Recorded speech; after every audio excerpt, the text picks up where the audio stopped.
না বাবা, পৌরসভা থেকে যায় একটা পাকা আম কিনে নিয়ে আয়।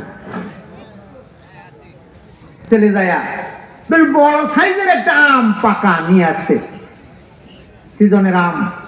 আসার পথে সে মনে মনে খুব বাহু মারছে, খুশি। মার হক আদায় করা যায় না, হুজুররা কি কয়।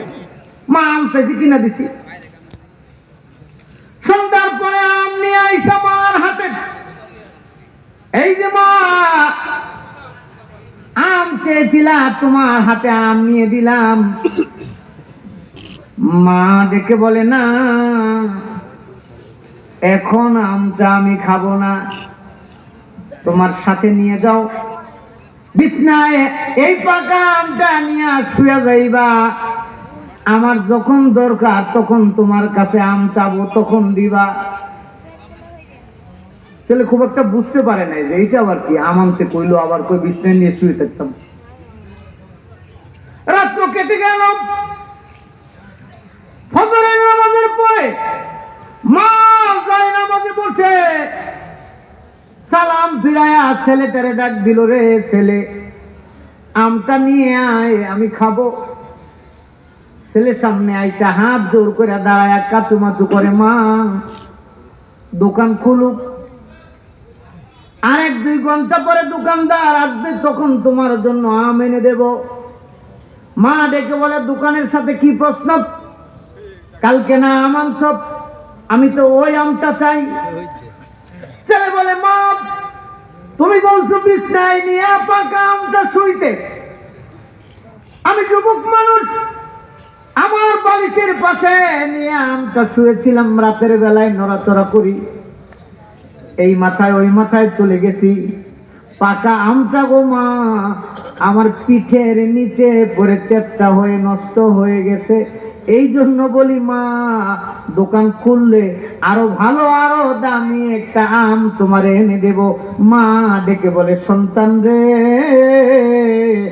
আম খাওয়ার জন্য তোমাকে আমি আম কিনতে বলি নাই, তোমারে শিখানোর জন্য। রে সন্তান, তুমি যখন আমার পেটের ভিতরে বড় হতে লাগলাম, 3-4 মাস থেকে শুরু করে 7-8-9 মাস পর্যন্ত, তখন চিত হয়া শুইছিরে সন্তান।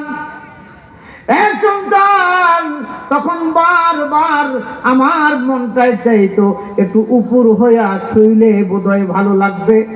না না,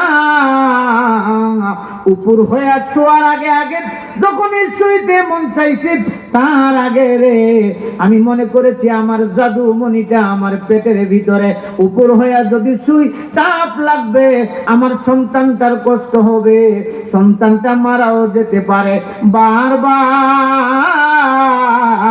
উপর তো হইয়া শুই নাই, কাজ হইয়া শুইলেও আরেকটা হাত দিয়া ধাক্কা দিয়ে রেখেছি তোমার গায়ে, যেন চাপ না লাগে, কষ্ট করে তোমারে পৃথিবীর মুখটা দেখাইলাম। এরপরে রাতের বেলা তুমি আমার পাশে শুয়েছো, এরপরে তোমার বাবা শুয়েছে, তোমার বাবার আবার শোয়ার মধ্যে অভ্যাস খারাপ, হাত পায়ে দিক সেদিক চলে যায়, এই জন্য তোমার আর তোমার বাবার মাঝখানে একটা কোলবালিশ দিয়া রাখছি, তোমার গায়ে যেন টাচ না পড়ে। কিন্তু তোমার আর আমার মাঝখানে কোনো কোলবালিশ ছিল না।